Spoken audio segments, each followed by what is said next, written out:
Hello friends, good morning. Now I am going to explain you chapter number 5, coal and petroleum. Coal and petroleum, you know very well what is the coal and what is petroleum. It means petrol, diesel वगैरह. We use various material for our basic needs. Some of them are found in nature and some have been made by human effort.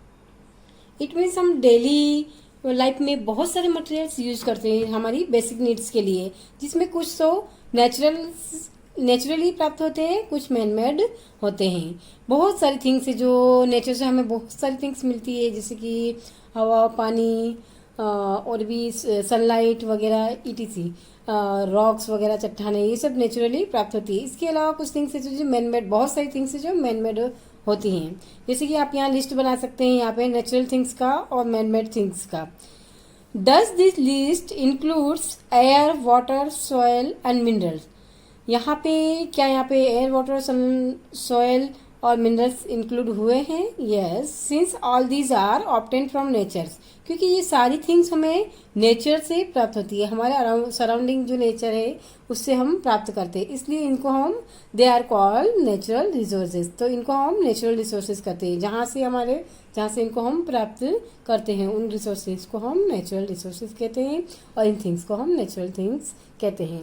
इसके अलावा आप already छोटी class में बहुत सारा पढ़ चुके हैं कि मैन मेड थिंग्स जो हमें नेचुरली नहीं होके मैन उसको बनाते हैं, या उनको मैन मेड थिंग्स कहा जाता है, जिनका प्रोडक्शन मैन करते हैं, यानी मैन मेड थिंग्स. और जो नेचुरली हमें सीधा ही नेचर से प्राप्त होती है वो नेचुरल थिंग्स है.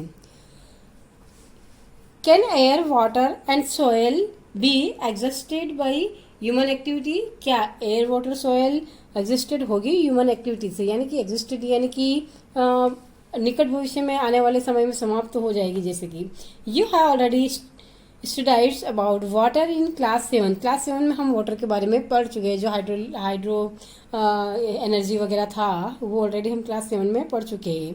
Is water limitless sources. क्या वाटर लिमिटलेस सोर्सेज है? अर्थ पे बहुत सारा पानी है, पानी तो बहुत सारा है, लेकिन पीने लायक पानी में भी कम होता जा रहा है. पानी ही लिमिटलेस है वैसे अर्थ पे. In the light of the availability various resources in nature, nature resource can be broadly classified into two kinds. अब यहाँ पे नेचर में जो बहुत सारे रिसोर्स है उस पर हम प्रकाश डालेंगे कि नेचर में कौन कौन से ब्रॉडली पाए जाते हैं. इनको हम 2 टाइप्स में क्लासिफाइड करते हैं यहाँ पे, जिसको फर्स्ट टाइप को हम बोलते हैं इनएग्जॉस्टिबल नेचुरल रिसोर्सेज और सेकेंड है हमारा exhaustible natural resources. Inexhaustible natural resources, it means these resources are present in unlimited quantity in nature. जो कि अनलिमिटेड क्वांटिटी, इनका कोई लिमिटलेस है, इनकी क्वांटिटी कंटिन्यू हमको प्राप्त होती रहेगी in nature. And are not likely be exhausted by human activity. ये ह्यूमन एक्टिविटी से मतलब हम इनको कंटिन्यू यूज करते रहेंगे हमारी एक्टिविटी, बहुत सारी एक्टिविटी में, तो ये जल्दी से समाप्त होने वाले नहीं है, यानी कंटिन्यू मिलने वाले हैं, जिनको हम बोलते हैं इनएग्जॉस्टिबल नेचुरल रिसोर्सेज. इनके एग्जाम्पल है जैसे कि सनलाइट. सनलाइट हमसे हमेशा प्राप्त होती रहती है, जितनी चाहे हम यूज कर सकते हैं. फिर है दूसरा है एयर. एयर भी हमको हमेशा प्राप्त हो रही है नेचर से, न कि इनको हमको बनानी पड़ रही है, ऐसा कुछ करना पड़ रहा है. तो यहाँ पे एयर, सनलाइट ये सब है हमें नेचुरल प्राप्त होता है, तो इनको हम बोलते हैं नेचुरल रिसोर्सेज. और नेचुरल रिसोर्सेज जो इनएग्जिस्टिबल हैं, इनएग्जिस्टिबल नेचुरल रिसोर्सेज ये है सनलाइट और एयर एग्जाम्पल है. फिर दूसरा है एग्जॉस्टिबल नेचुरल रिसोर्सेज. नेचर से प्राप्त होते हैं लेकिन वो निकट भविष्य में या आने वाले समय में बहुत जल्दी ही समाप्त होने वाले हैं, उनको हम बोलते हैं exhaustible natural resources. The amount of these resources in nature limited. इनका हमारे प्रकृति में इनका रिसोर्स बहुत ही लिमिटेड है, मतलब अगर कंटिन्यू हम इसको यूज करते रहे तो आने वाले समय में ये बहुत कम मात्रा में या नहीं के बराबर रहेंगे या समाप्त हो सकते हैं. They can be exhausted by human activities. ये ह्यूमन एक्टिविटी से एग्जॉस्टेड यानी कि आने वाले समय में खत्म हो सकते हैं. Example of these resources are forest, wildlife, mineral, coal, petroleum, natural gas, etc.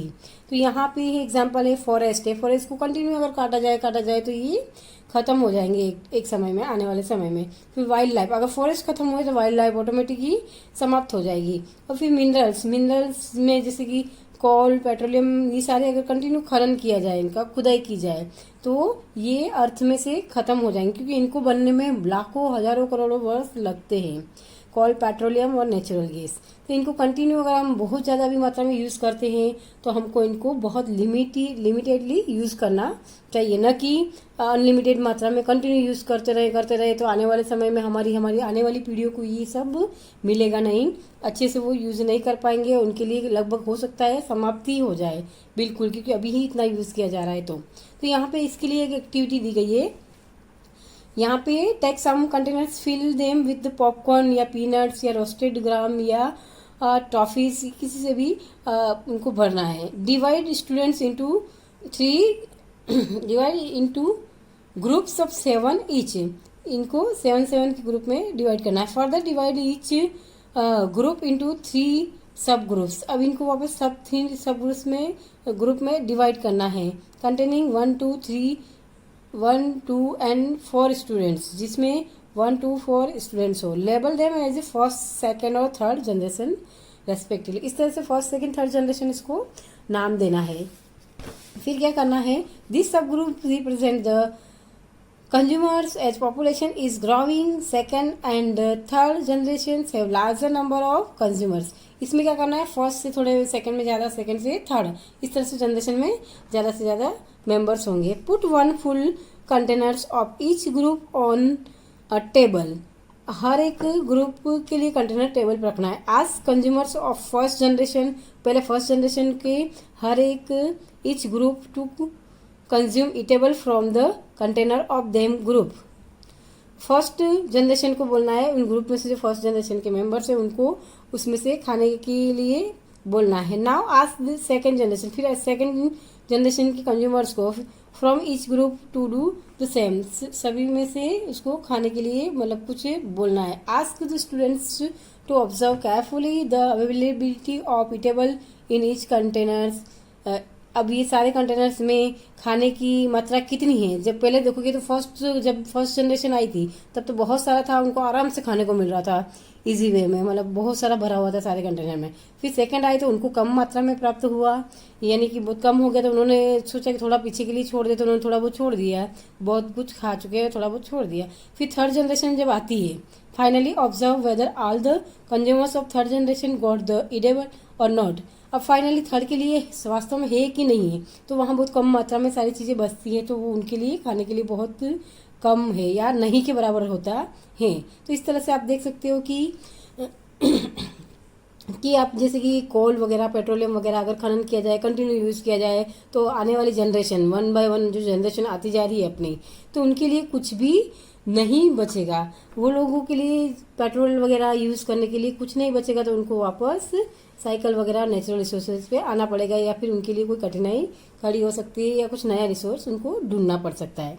Assume that the eatable in the containers present the total availability of an exhaustible natural resources like coal, petroleum और natural gases। जैसे कि मैंने बताया कि इस container को first को जैसे समझ सकते हैं कि exhaustible natural resources like coal, petrol और natural gas समझना है इसको।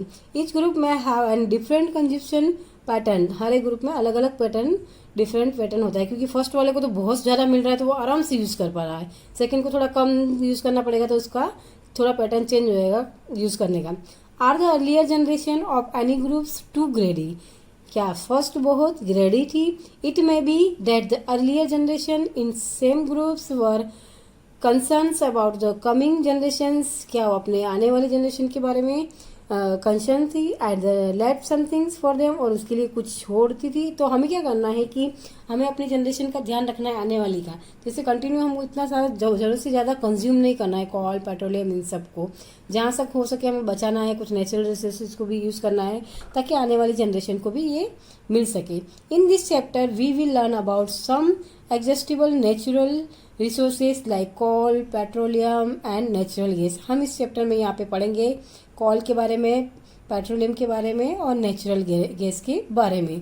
जो कि हम पहले पढ़ चुके हैं। ये फॉसिल्स फ्यूल होते हैं जो dead remaining part of plant और एनिमल्स से हमको मिलते हैं। ये ऑलरेडी हम 7th क्लास में पढ़ चुके हैं। तो इसके बारे में दिया गया है, these were formed from the dead remains of living organisms, जिसको फॉसिल्स बोल सकते हैं। So these are all known as the fossils fuel, इसीलिए इनको हम फॉसिल्स फ्यूल्स के नाम से जानते हैं। तो हम ये फॉसिल्स फ्यूल्स के बारे में मैं आपको अपने नेक्स्ट लेक्चर में समझाऊंगी, जिसमें कोल, पेट्रोलियम और नेचुरल गैस, इसके बारे में डिटेल में मैं समझाऊंगी।